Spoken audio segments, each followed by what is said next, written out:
Hello, my lovely listener. I've got a few questions for you. I'm curious if you want to take some time before we start the show to think about them with me. First question. Do you find yourself staring at other photographers' images on Instagram and other places and wonder exactly how they capture such real and natural looking snippets of time? Are you tired of posing people and creating the same old images? Maybe that you've been creating or that you see others doing. Number 3, is your biggest hang-up that people just won't stop looking at the camera and cheesing at you when you are trying to orchestrate organic and honest expressions? Number 4, do you find it difficult to communicate how to be in the moment and instead find yourself telling your clients what to do or having them waiting for you to control their every movement? Or maybe after you've thought about all these things, maybe you're just plain tired of feeling the pressure to have every person in every photo be perfect. If you nodded in agreement to anything that I have said, my friend, I have made you something. It is called Definitely Documentary. If you've been listening to the show for a minute, you know that I'm someone who kind of stands up for what they believe in, and I believe the photography world needs more documentary photographers, particularly in the wedding and family sphere, because documentary is real, honest life as we live it, and we have got to hold fast to these moments in these people as they are. If that rings true for you, keep listening. I want to help you embrace that magic imperfectness that is the essence of what life is. So I've made a 5 video course. It's do it yourself at your own pace, lifetime access. Definitely Documentary is the definitive guide to documentary photography. This is for people who are just getting into photography. This is for people who have been in it for a bit and they're looking for a shift in their work, like the questions that I asked you at the very beginning. This is for people who are really interested in documentary photography and they don't know quite where to start. These 5 videos and a couple of little bonuses, they will take you from A to Z, teach you everything you need to know about composition, about bending the time-space continuum so that you can be in the right space at the right time, mental mindset for your clients and for yourself, and how to find your own perspective in this wild and crazy saturated world of wedding and family photography. If any of this is interesting to you, and I hope it is, click the link in the show notes. It'll take you to the website that gives you the full details. If this sounds like you, then definitely Documentary is, wait for it, it's definitely for you, my friend. It's a mini course that is fun, easy to digest, quick to walk through. I'll take you through every aspect of documentary photography to help you become more knowledgeable, more prepared, and more confident for your next session. Link is in the show notes. And now, on to the show.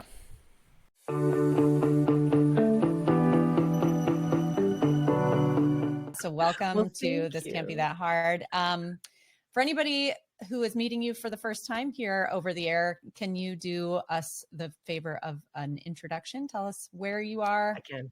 what your the short version of your story is, and we'll start from there. Yes, it's very long. I am a documentary photographer and coach. I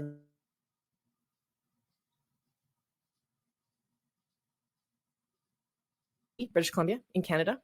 And I've been doing this for about 15 years. I started coaching a few years ago. I have a podcast as well, the Tilt and Shift Photography Business Podcast, which you have graced us with as a guest. It was very fun. That's a very, very short version. That's like my elevator pitch, though, is I document the joy and human connection for unbridled spirits. Love that. Oh, we could do a whole show on the elevator pitch or like the one-liner, the tagline, the whatever, whatever language one wants to use. I think that being able to condense what you do and what makes what you do special, saying I'm a photographer is in its own way can be a hurdle for people, but but then getting past that and hooking people in, because there are a lot of photographers around these days, and being able to convey and distill sort of your own special secret sauce into something that people can kind of latch onto. I feel it's more important than people give it credit for. Yeah, I deeply believe in it, because once you have that, and it's something that I teach in Storyteller School, which is my like group mentorship program. We spend like 6 weeks coming up on it, because it also becomes a North Star. It becomes everything is distilled down into this maximum of 10 words, and it just gives you kind of laser focus on what you're doing, and it helps you zero in on your marketing and how you're talking to your ideal client, what you're sharing. If it doesn't fit into that elevator pitch, it shouldn't necessarily be forefront in how you're trying to reach people, right? Yeah. Preaching to the converted. Absolutely. Well, and the thing is, photography is one of those things that everyone is aware of. Everyone is a consumer of photography if you have the gift of sight. And I don't want to exclude anyone here. But we're all bombarded with photographs all the time. We, generally speaking, have a sense of like, I am drawn to this, I am not drawn to this. And I'm saying we, from the perspective of our clients. Yeah. Most people who are not professional photographers, or who don't spend a ton of time like sort of more intentionally consuming photography, don't necessarily have language to describe what it is that they're drawn to. So when we give them that language, it allows them to, it's almost like it builds that instant connection and an authority where they're like, yes, you've totally said exactly what I want.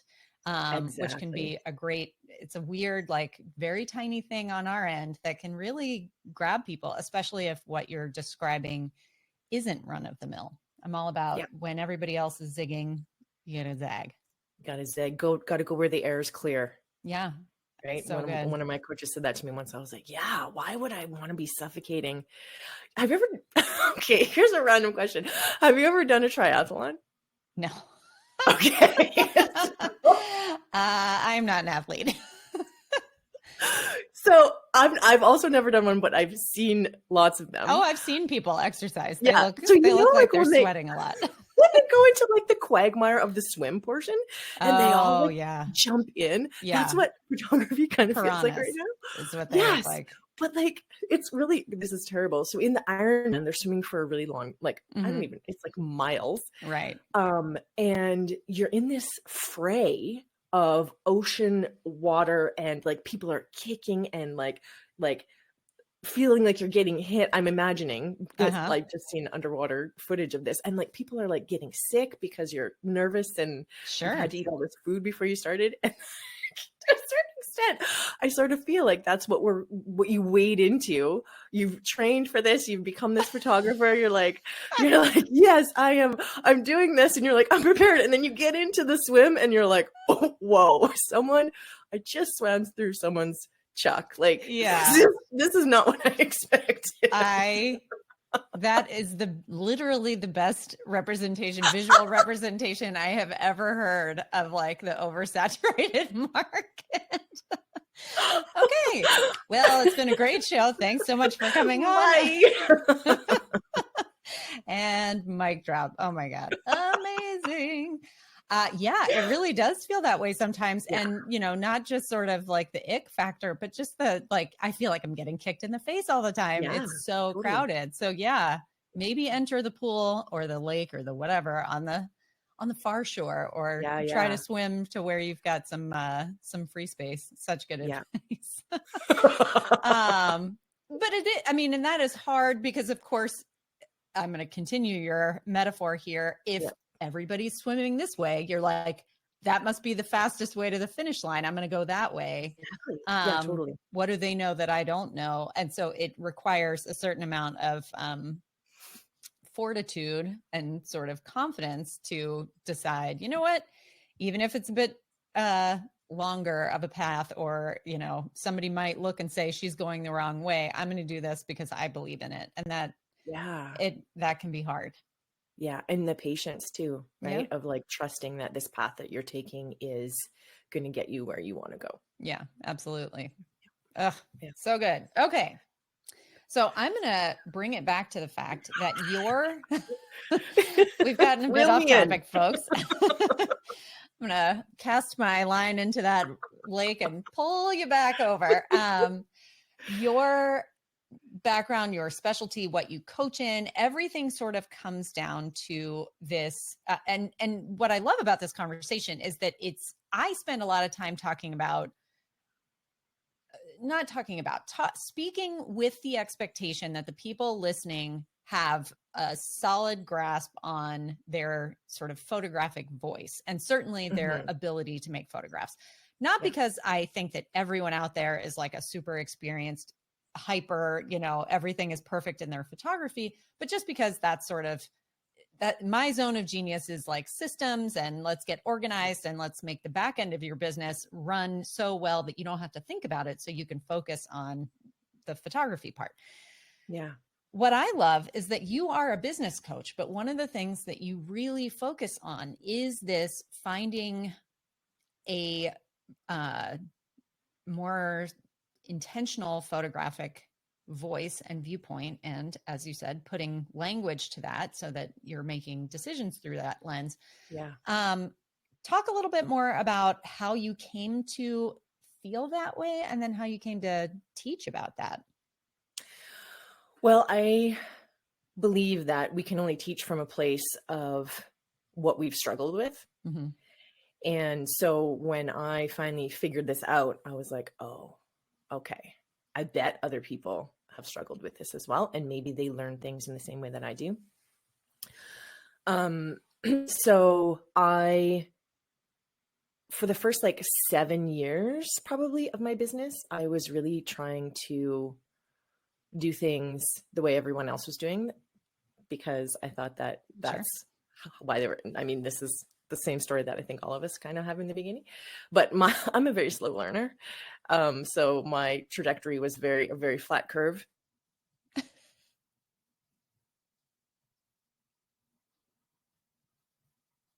I could feel like this growing frustration of, this is not, people don't get me. And it was because I wasn't getting myself and I wasn't figuring out how to project that. And I didn't have the confidence to do it. And so then after that kind of like period of time, and I just was ready to either, I considered going to med school. Like I was ready to absolutely drop it. And then I was like, okay, I'll take one more stab at it. And I'm just like, I got to the point where I just didn't care. I had nothing to lose. I was ready to exit. And then I just started showing the stuff. Originally, I called it open mouth smile. I would only show pictures where someone had an open mouth smile. And that started something. Like that started, like, people would be,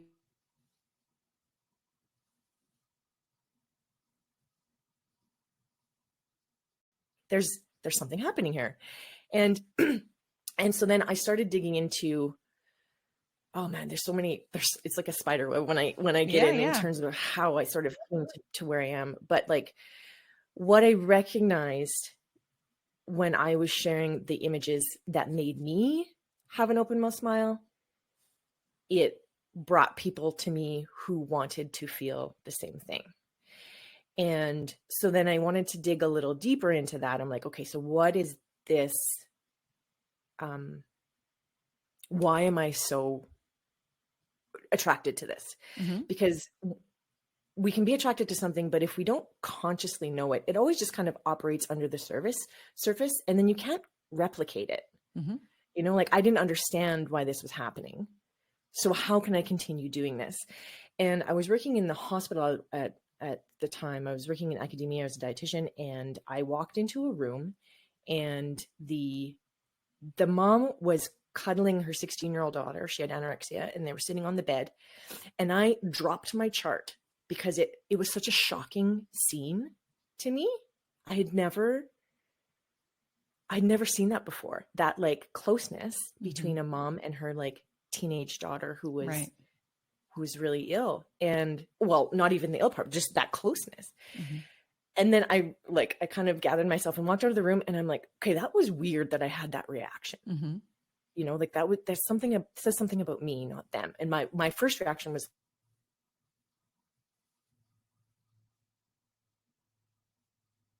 strong word, but it made me feel like it repelled me. Like I was not comfortable Mm-hmm. with what I was seeing. It didn't seem normal. And so I'm like, that is weird. Like that's unsettling that I feel like that. And I had a family shoot a couple of days later, and I was like, maybe I need to look for that. Maybe I need to like look for connection or like genuine interaction between people.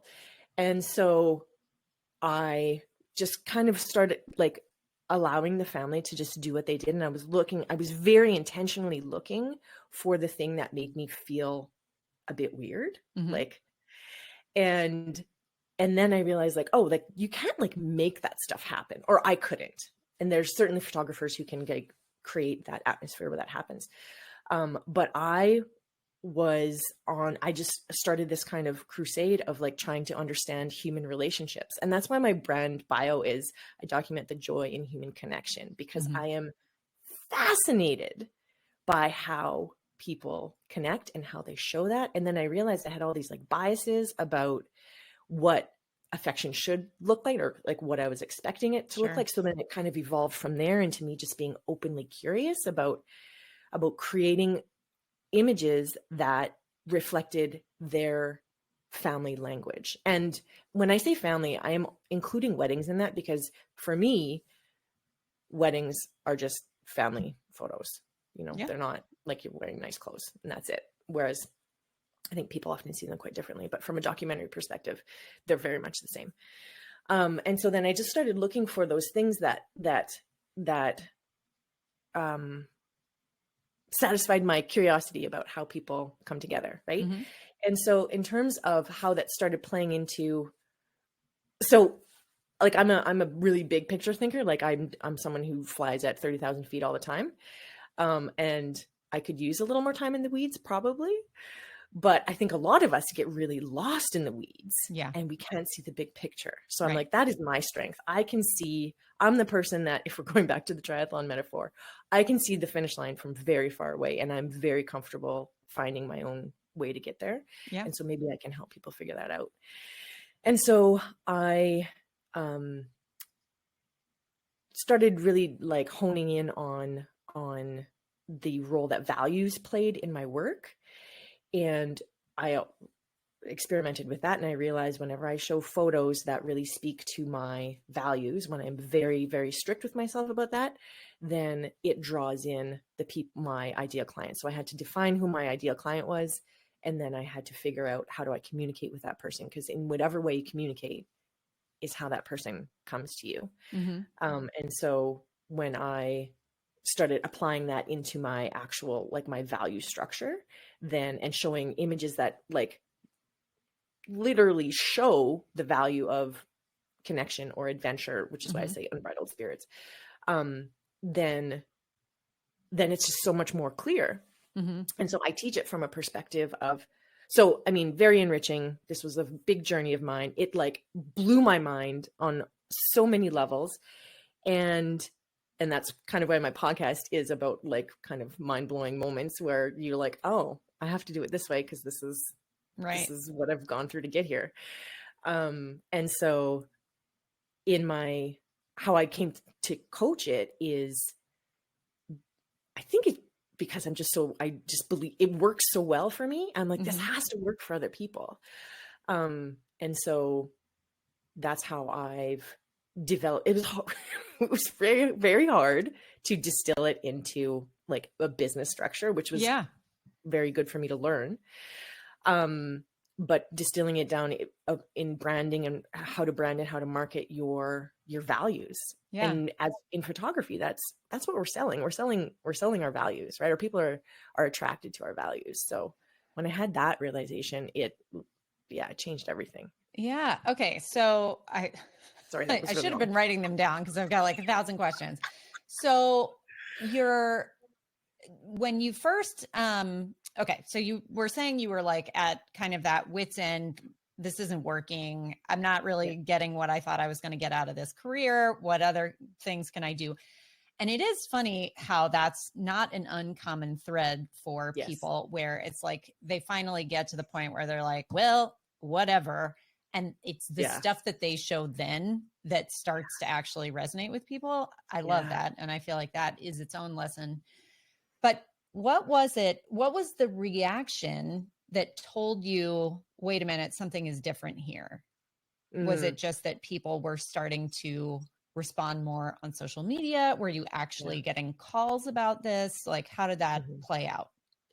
It was this response. My social media following is pretty small, but they're very, I know they're there and they react consistently. And that was a lesson for me to learn, is like, rather than trying to find people who don't know me, definitely keep serving the people who like your raving fans, right? So the more I jumped into it, the more I was very consistent on that brand bio. The more I like stuck with it. It was, okay, this is really woo woo, but the people, they found me. They just came out of the woodwork or wherever they were lurking with their phones or searching on Google. And when they see it, they're like, yes, yeah, this is what I've been looking for. So the connection, like, it was almost a warm lead immediately, rather than it being this, hey, we're getting married, like, can you send us your pricing? Like, my clients never ask that. They're like, they tell me their life story, and then we meet, like, and those are my people. And I had to, when they come, I know they're there. And that only started happening when I was like, I'm showing this photo that is not flattering to anybody, but you can feel exactly what's going on in it. Yeah. So talk to me a little bit about how that ties in. Okay. So you told the story about walking into this patient's room and she and her mother were having this moment, and it was almost disturbing to you because you had this reaction, this sort of visceral reaction. And then immediately after that, you were talking about how your values were then dictating the photos that you were choosing to both make and share. Talk to me about the intersection of those two sort of seemingly disparate stories or facts. Well, the disparateness is me owning my personal story. So your personal story is your money-making magic. So if you can figure out what it is, and this is what I teach in Storyteller School, if you can figure out the threads in your life that have led you to see things in a certain way, the reason people will come to you because they're looking for those same threads. It's familiar and it solves a problem for them, because they're like, here's this person that I trust, which is a critical element of marketing, right? I trust this person because I feel like they've been through the same stuff that I have. And so if you can harness that, if you can go through a lot of this is stuff that we grappled with as kids into early teens. You were learning skills and communication methods that helped you manage difficult scenarios, right? And that creates our neural pathways. And when you consciously figure that out, what happened to you, like how you overcame challenges when you were younger, when you can consciously figure out what skills there were that you developed through that, you apply them to your business, and that attracts your clients because they have either that struggle or those challenges are familiar to them, or they are looking for someone that can help them to manage their own, which is a little kind of like a little bit of a slide into like psychology, but I mean, that's what selling is, right? And that's what art is. There's such a deep intersection. So, okay, this is a kind of funny story. So I started formulating this like during the pandemic, 2021, how I kind of see the world. And I came to this realization that we come to the world with something, you know, like we're here for a reason, I believe. And the crap we go through as a kid helps us to, so like we come to this world with a gift, a reason, a gift, a superpower. We go through some shite and we learn how to use that gift, you know, like that is how we survive those things. That's how we digest those things. That's how we get through them. And then, especially if you're an artist or a creative, and I kind of would argue that everybody is, that's what you give away as an adult. If you've healed from those things, you now have this ability to share it and to give it away. And photography, it's such a beautiful way to give back through the things that you've learned, right? So my theory is you're given a gift when you get here, you go through these trials to learn how to use the gift, and then as an adult, you give it away. I thought I sort of like made this up. A couple of years ago, I saw a quote on Instagram that Picasso said virtually the exact same thing. Amazing. So I don't know if I like had read that somewhere and then I like digested it, or if I'm on the same wavelength as Picasso. I don't know. Yeah, but it's not the worst person to have a connection with as an artist. But yeah, it seems like a valid theory, you know? Yeah. And it definitely, seeing my students come out of this, like it's kind of those I wouldn't necessarily call them epiphanies, because sometimes epiphanies can come, you have this big realization and then the dopamine goes away. It's more of a confirmation of familiarity of something that you've kind of known your whole life. And now you have the tools to be able to use it in your art and in your business. Yeah. Yeah. And you get a killer brand bio out of it. I bet. It sounds like I would love to do that exercise with you just for kicks almost. I mean, I love doing that sort of thing. It's super fun. So talk to me about, because as you're saying all of this, I can almost hear my past self and countless photographers that I have talked to over the years saying like, yes, all of this. Yes. My values, what I've, what the way that I see the world, And when someone comes to me and they connect with that and they want to work with me, but then they tell me it's too much money or blah, blah, blah, then like, I just have to work with them. It's the fact that I think that a lot of photographers and artists in general get into business specifically because they are itching for a way to give this gift that they have and ideally monetize it. But the higher calling is just to give it away. And I mean, to form those connections with people, to find those people who connect with the way that you see the world. And I'm not denigrating that sort of reaction, because I think that it's a valid one. However, over time, I have come to understand that you have to gird yourself about that sort of situation if you're going to be in business for any significant period of time. So because you talk and teach and work so much with people. Yeah, go ahead. Why do we have to gird ourselves? Because I think that if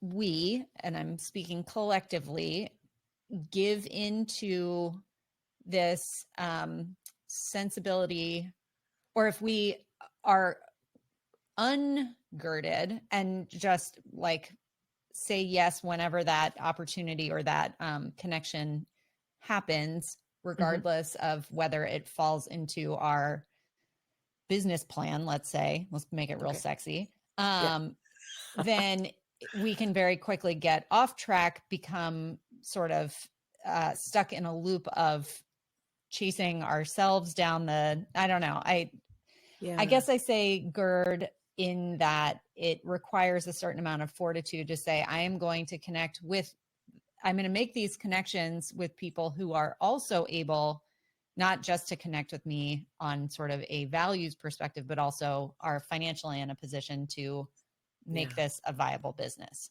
Yeah. Yeah.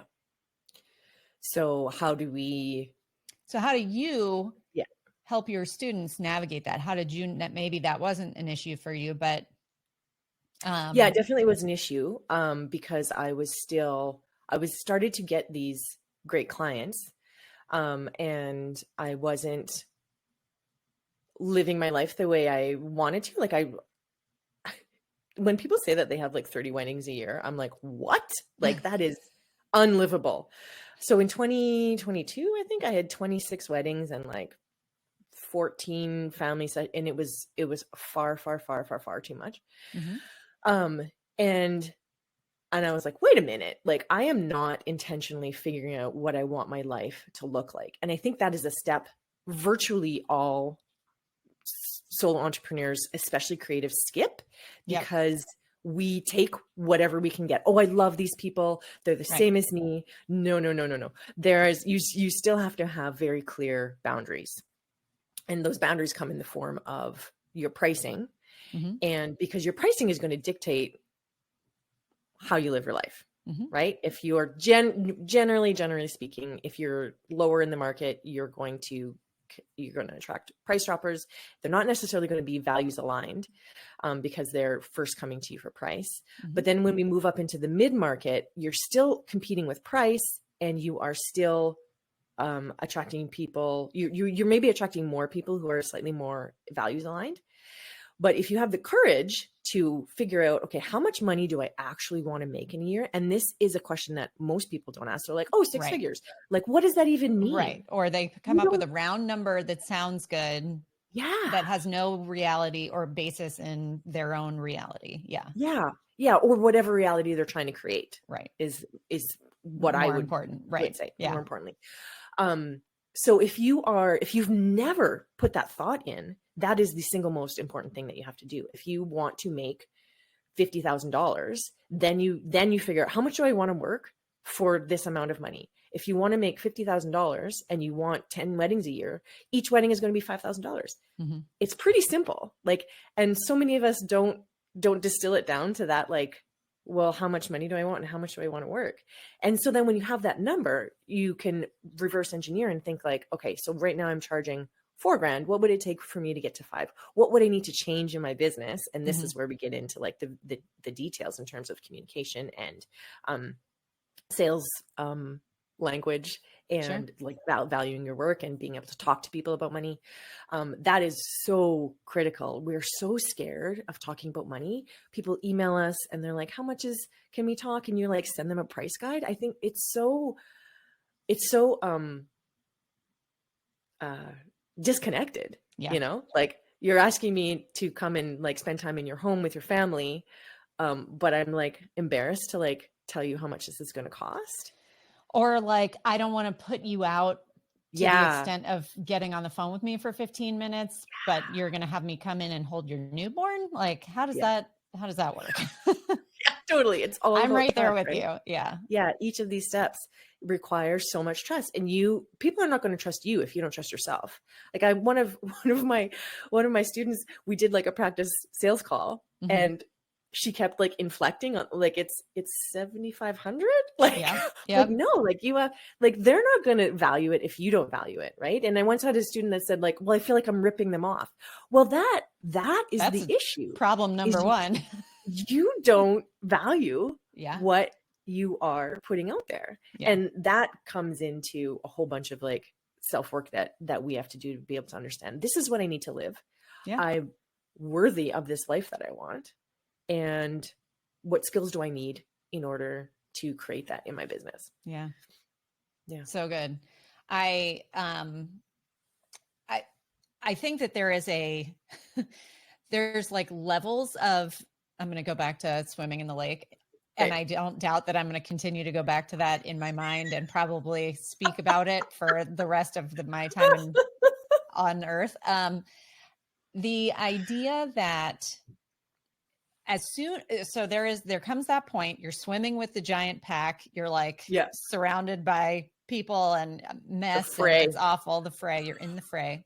Yeah. And you make that decision, like, I'm going to strike out. I'm going to do this other thing. Yeah. And the next hurdle, the next sort of danger that you come across when you strike out is this sense of, I'm going to do it.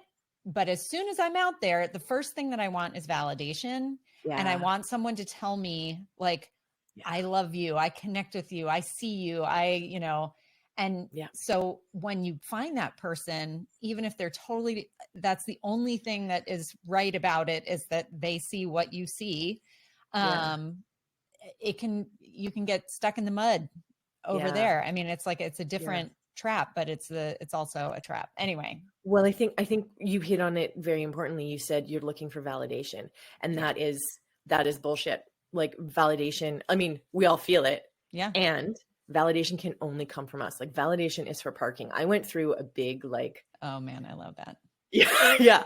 There's a book. I can't say, I think it's called Validation is for Parking, and it's for artists, that, like, you've got to stay the course. You've got to choose the path that you want to be on, monetarily, artistically, and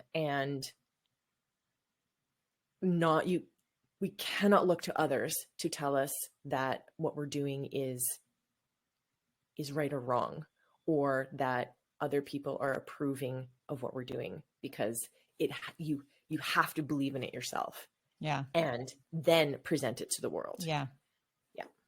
And I joke a fair amount about that old skin bracer, like the old aftershave commercial with, and I can't even think of the actor's name, but it was where he, like, smacked it on his skin. He was like an old cowboy type. Because confidence is very sexy. Like, and I joke about that. I mean, that was on when I was like a little kid. And most of the time when I talk about it, people are like, I have no idea what you're talking about. But, and I've tried to find it, and it's so old that, like, you can barely find it on YouTube. It's around. Yeah. Somebody out there listening knows what I'm talking about. Link it in the show notes. But exactly. But the idea is that, it is like, confidence is a magnetizing force. And so we can all go through all the motions of, like, building a beautiful website and establishing a brand voice and all this other stuff. But if we haven't done the work on the inside and come to believe in what we're selling and the prices that we've put on that and everything else, it really does have a very hard time gaining purchase. Yes. And you can't sell it. You know what's funny? So the group mentorship course that I have now is called Storyteller School, but it used to be called, my first rendition was called The Confident Photographer. It flopped because people don't want to believe that they're not confident. Right. But that is what underpins all of this: confidence to follow your voice, confidence to change your pricing structure, confidence to sell albums, like all of it. It all comes down to how you feel about yourself and whether you believe that. So I had to change the name and, like, add some bonuses, and now like, but that's like really hotcakes. Yeah. Oh man. Oh, that's so good. Bobby, I feel like I didn't even get to, like, quite dive into everything that we planned on diving into. It's not surprising, because I feel like this is the way our other conversations have gone as well. But there's so much value in everything that you have shared. I'm just excited to have you back. But I do want people to have the opportunity to see a little bit more about what it is that you teach and how you are able to connect this, like, what your values are, what your vision is, to your marketing and your branding, and the way that you kind of put that all together. So let everybody know where they can find you, where they can learn a little bit more about how you do what you do. I am so on Instagram. My podcast is Tilt and Shift Podcast. And I have 3 Instagram accounts. And my family account is Documentary Family Photo is my Doc Fam one. But most of my coaching stuff I put onto my wedding account, which is Barbarich Photo. Love it. My coaching website is bobbybeducation.com. And in August, I'm going to Storyteller School runs once a year. It's usually in the winter, so people can sign up for the wait list for that through my website.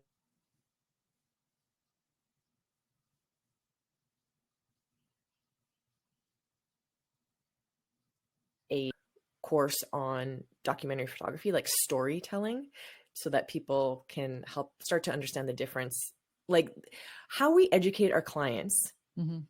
I mean, our brand educates our clients. If people didn't realize that, but the purpose of your business is to educate your client why they should hire you.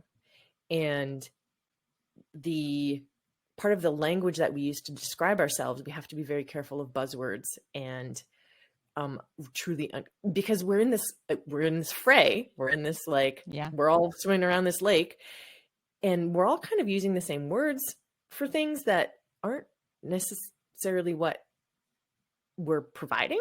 Mm-hmm. And I think we're doing it like without any sort of ill intention, but specifically documentary, candid, those words are kind of being used in interesting ways. And so this course really defines how to become a documentary photographer. So that's something that you are interested in, and it's a quick little 5-video course that people can use. But I'm going to give your listeners a little discount if they want it, and that'll drop in August. Love it. You can put that in the show notes. Yeah.